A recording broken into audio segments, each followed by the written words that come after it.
They call it the Silent North, where ice keeps its secrets, where the long Arctic night hides the echoes of a world no map remembers.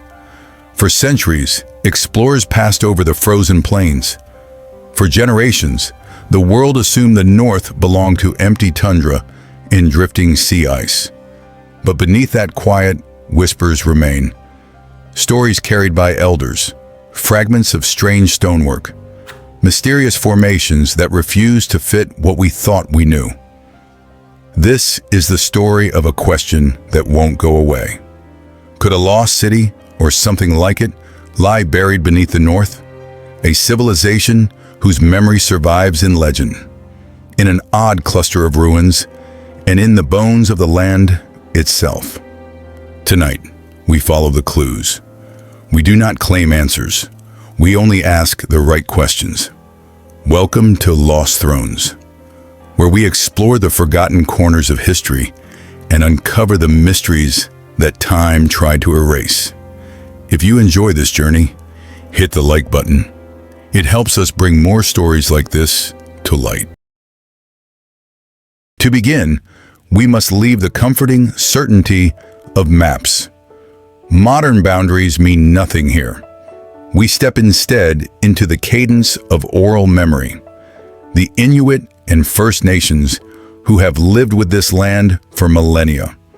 Their stories are not casual tales to be dismissed. They are living maps, coded over generations, that point to places where the ordinary becomes strange. Among these tales are accounts of ancient settlements, organized communities with stone platforms, rows of structure, and strange earthworks, sometimes described in language that feels older than the words themselves. The elders speak of people who arrived before the cold tightened its grip, skilled navigators, builders, and traders whose presence hints at a different past for North America's far north. What would such a place look like? Imagine layered streets under compacted snow, foundations hewn from dark stone, fossilized refuse heaps where domestic life once pulsed, weathered carvings half swallowed by lichen. We picture courtyards once warmed by fire, and the hush of boats pulled high on rocky beaches. And we ask, why would such a place all but vanish from history? There are three threads we must follow. First, the voice of local memory. Second, the physical traces on the land. And third, the strange coincidences that bind them together. Place names, unusual artifacts, and geological anomalies. Piece by piece, the outline emerges, but always with gaps. And in those gaps, imagination rushes in. Elders in the high Arctic tell of stone houses with round entrances, of long communal halls, of people who came and went on journeys that crisscrossed ice and water.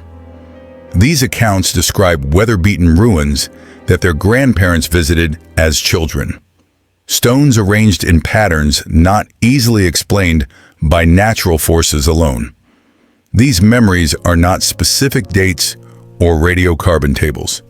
They are rhythms of life, of seasons, of migrations, and they matter because they survive when other records do not. Outside these stories, scientists have noticed oddities on maps and in satellite images, rectilinear outlines along certain coastlines, clusters of raised earth that suggest walls, and thermal anomalies where permafrost behaves unexpectedly. Field surveys, limited, difficult, and expensive, have turned up stone alignments, and artifact scatters in places where no large settlement was expected. Each find is small. Each find alone is ambiguous. Together, they become intriguing. But why would a city vanish? The North is unforgiving. Climate shifts, sudden changes in sea ice, and resource scarcity can force entire communities to move or collapse. A small population with ties to distant trade routes could be especially vulnerable. Add to this the slow erasure by peat and lichen, the grinding action of freeze and thaw, and you have a landscape that erases its own history. One of the more provocative pieces of the puzzle is the possibility of pre-contact networks, routes of exchange that reached far into the Arctic long before European ships appeared. Objects like foreign metals, non-local stone, and stylistically unusual carvings have turned up in places that suggest distant contacts. Were these the results of long-distance trade, pilgrimage, or remnants of a social world we only glimpse through scatter and rumor? According to archaeologist Robert McGee in his book Ancient People of the Arctic, evidence suggests extensive trade networks existed across the Arctic region centuries before European contact. McGee documented the movement of copper, iron, and exotic materials across thousands of miles, indicating sophisticated exchange systems that connected distant communities. His research in The Last Imaginary Place further explores how these northern societies maintained cultural and economic ties despite harsh environmental conditions. Anthropologist Patricia Sutherland, in her research published through the Smithsonian Institution, has identified Norse artifacts at sites in Arctic Canada that date to approximately 1,000 years ago. Her work, detailed in the Norse and native North Americans, suggests contact between European seafarers and indigenous populations much earlier than previously accepted. Stone foundations and unusual architectural features at sites like Tanfield Valley on Baffin Island have raised questions about who built them and when. Skeptics remind us that humans have always found patterns in randomness. Stones line up and our minds make monuments. The scientific method demands proof, context, stratigraphy, reproducible dating. And to be clear, no excavated city has yet been presented. No fully documented urban plan laid bare in the Arctic soil. What we have are tantalizing hints, oral histories that insist something was there, and physical traces that refuse to be dismissed. Let us visit 3 places where the story grows thickest. First, a rocky inlet on the northern coastline, where local maps show a name translated as Old Stone Place. Aerial surveys reveal a near rectangular depression with straight lines that catch the sun.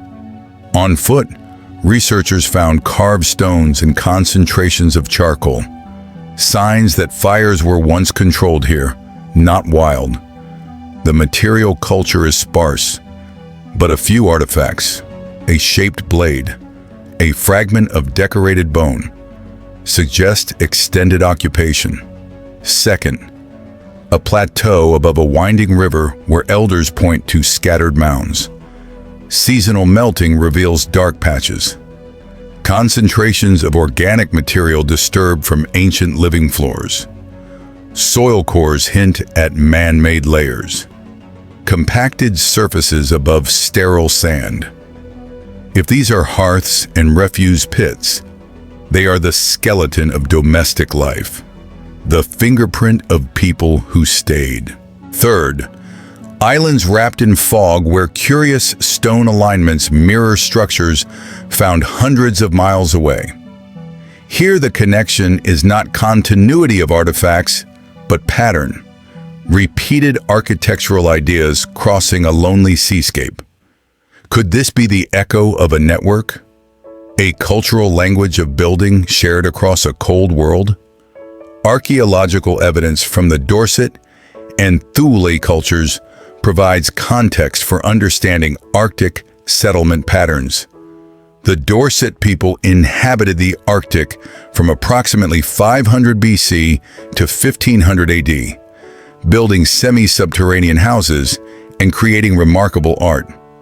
The Thule culture, ancestors of modern Inuit arrived around 1000 AD from Alaska, bringing sophisticated hunting technology and large communal structures.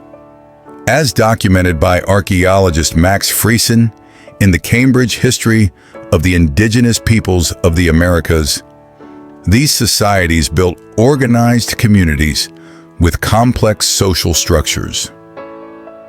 Throughout this inquiry, it is vital to remember who holds the oldest knowledge of these places. Indigenous communities are not mere sources of folklore. They are living custodians. Any search for the past must proceed with permission, with collaboration, and with humility. Science without respect is not discovery. It is appropriation. So where does the evidence leave us? Not with a single dramatic reveal, but with a richer, stranger question. What does city mean in the Arctic?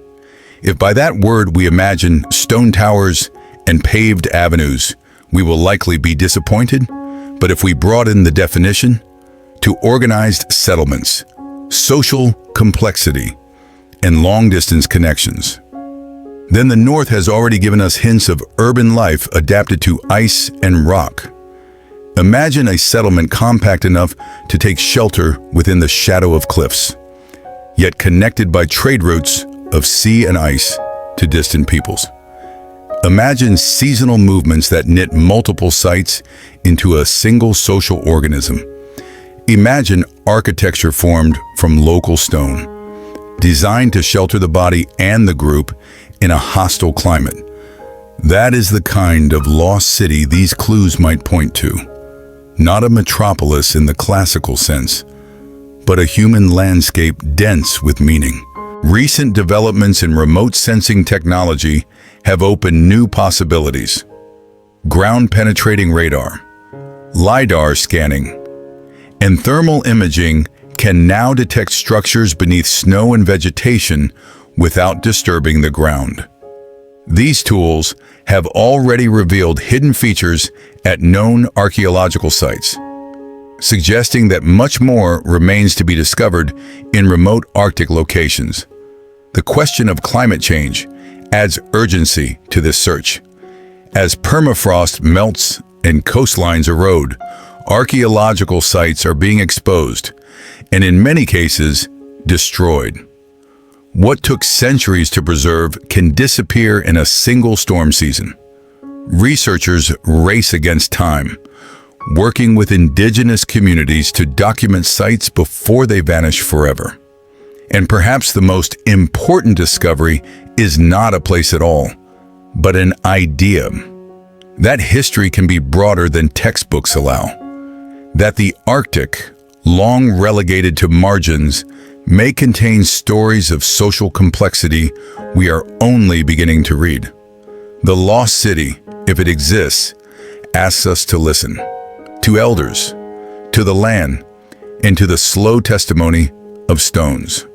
Our search continues. Scientists will return with coring rigs and remote sensing. Communities will decide how and whether to open certain sites. And the cold, patient land will keep its counsel until the right light falls on the right place. The possibility of undiscovered settlements challenges our assumptions about human capability and adaptation. How did people survive and even thrive in one of Earth's harshest environments? What technologies did they develop? What social structures allowed them to maintain order and culture across vast, frozen distances? These questions matter not just for understanding the past, but for appreciating the resilience and ingenuity of indigenous peoples who continue to call the Arctic home. Every answered question spawns new mysteries. If trade networks existed, who controlled them? If settlements flourished and then disappeared, what catastrophe or change drove people away? If architectural knowledge spread across the Arctic, who were the builders and teachers? The fragments we have discovered are like pieces of a vast puzzle scattered across the ice, waiting for patient hands to fit them together. But what if the ice is hiding something we were never meant to see? The story of the lost city of the North is ultimately a story about respect and rediscovery. It reminds us that absence of evidence is not evidence of absence. It teaches us that indigenous knowledge, passed down through generations of oral tradition, contains truths that archaeology is only now beginning to confirm. It challenges us to look beyond what we think we know, and to remain open to possibilities that don't fit our preconceptions. This episode was created with respect for indigenous knowledge and in recognition of the communities who hold the oldest stories of the North. All research mentioned here is exploratory and framed as hypothesis. It is not intended to speak for or about any single people without their voice. The journey continues, and the questions remain open, waiting for those brave enough to seek answers in the silent places where ice keeps its secrets. Perhaps the greatest discovery is not buried in ice, but in how we choose to remember the North. Subscribe to Lost Thrones to join the next exploration, because history is never as silent as it seems, and the stories we uncover together are just beginning.